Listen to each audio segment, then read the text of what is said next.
forgetting clearly that Margot is locked up in the closet.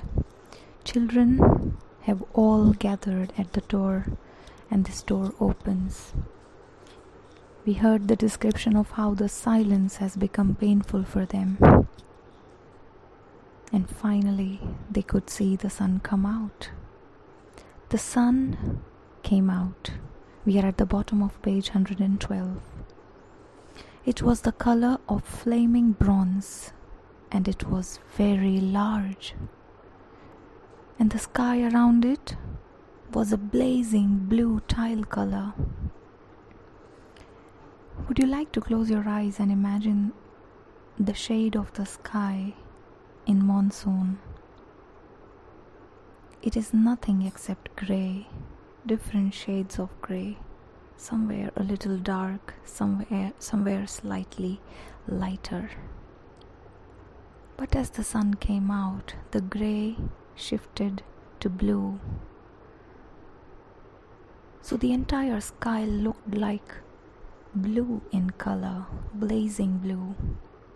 And the jungle burned with sunlight as the children, released from their spell, rushed out, yelling into the springtime.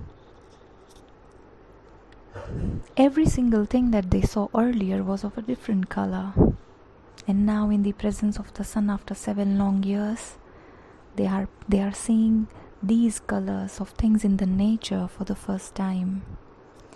The sky, they notice for the first time, looks blazing blue.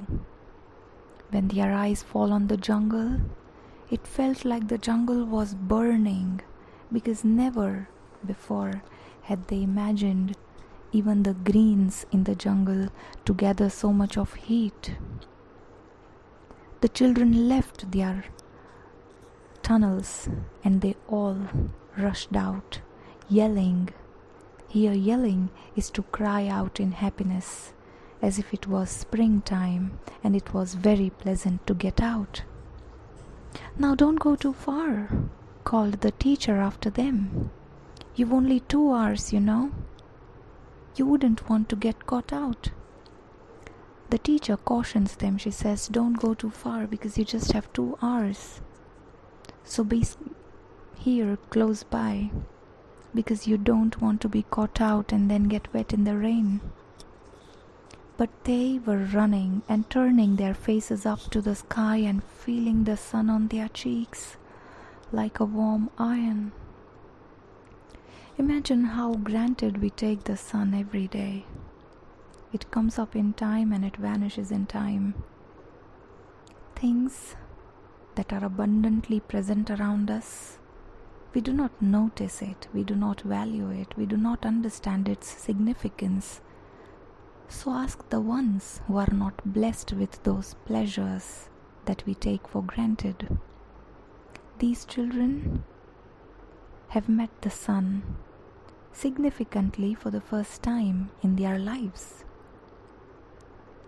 So they are crazily moving out, running, but holding their face towards the sun, trying to gather all the warmth they could into their body, starting from the face.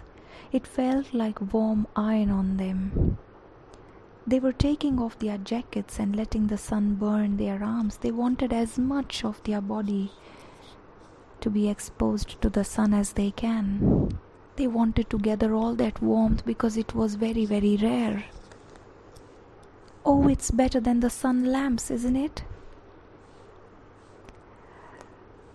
Human body requires an amount of heat in order to keep the internals running. You need that balance. You need to fight that. So just as we install heaters in excessively colder region houses, possibly on Venus, at their schools and at different places in their homes as well, they would be having sun lamps that are scientific inventions that would give out heat just like sun, a kind of heater.